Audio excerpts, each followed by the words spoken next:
Welcome, apprentices! Are you ready to cook up some marketing magic?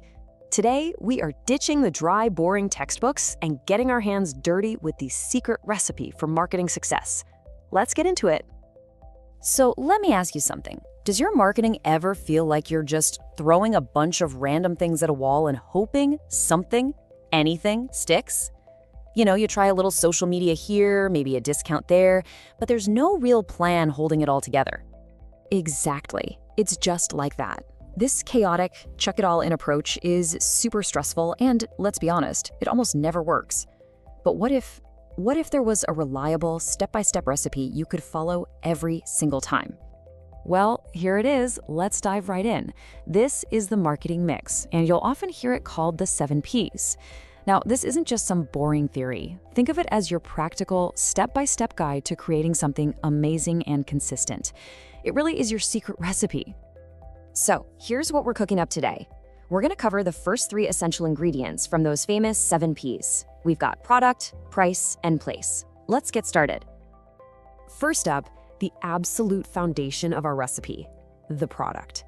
This is the heart and soul of your marketing. But here's the thing, it's not just about what you're selling. It's about what you are really offering your customers.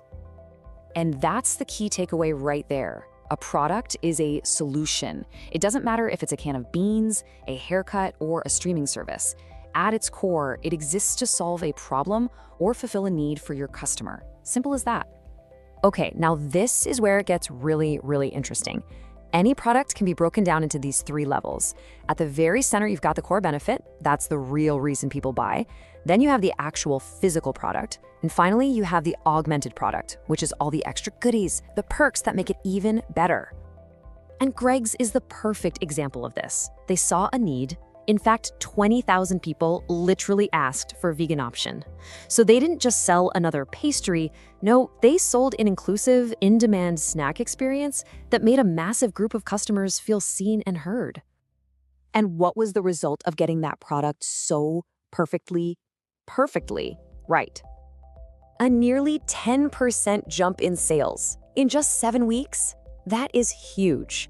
This just goes to show that a well-designed product that meets a real customer need isn't just a nice little marketing win. It can have a massive, direct impact on the entire business. Okay, let's move on to our next ingredient and see how this all builds on top of each other. Let's talk about price. Now, this is so much more than a number on a tag. It's a really powerful signal that you send to your customers about value and quality. Getting the price right is a super tricky balancing act. If you go too high, you might scare people off.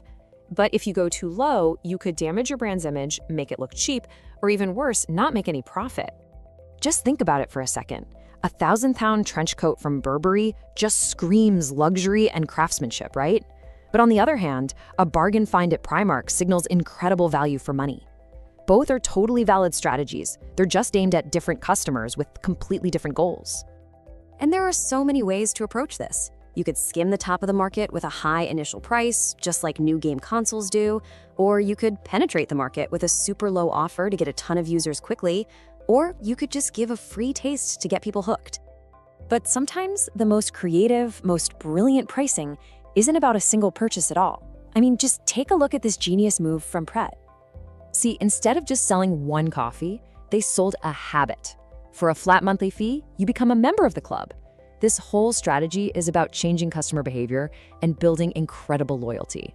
It just goes to show you that price can be a powerful tool to build relationships, not just to complete transactions. All right, so we've got our product and we figured out its price. Let's move on to our third ingredient, place. This is all about the how. How do you actually get your brilliant product into your customers' hands? If you want to sum up place in one word, it's convenience. That's what it's all about. And it covers everything, from a physical shop on the high street, to a website, to an app on your phone, all the way to a delivery van arriving right at your door. And Argos is such a brilliant illustration of how place has to evolve with the times. I mean, they started with that iconic catalog, right? But as our shopping habits changed, they adapted. First, they added online reservations. And then, genius, they started putting collection points right inside Sainsbury's supermarkets. They didn't just survive, they totally thrived because they met customers where they already were. They understood that modern shoppers want the ease of browsing online combined with the speed of getting their stuff right now. So there you have it. Those are the first 3 essential ingredients in our marketing recipe: product, price, and place.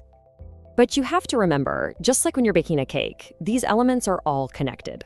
You can't just change one without thinking about the others. A premium product needs a premium price, and it's probably going to be sold in an exclusive place. It all has to work together and make sense. Okay, now it's your turn to think. I want you to go all the way back to that very first ingredient.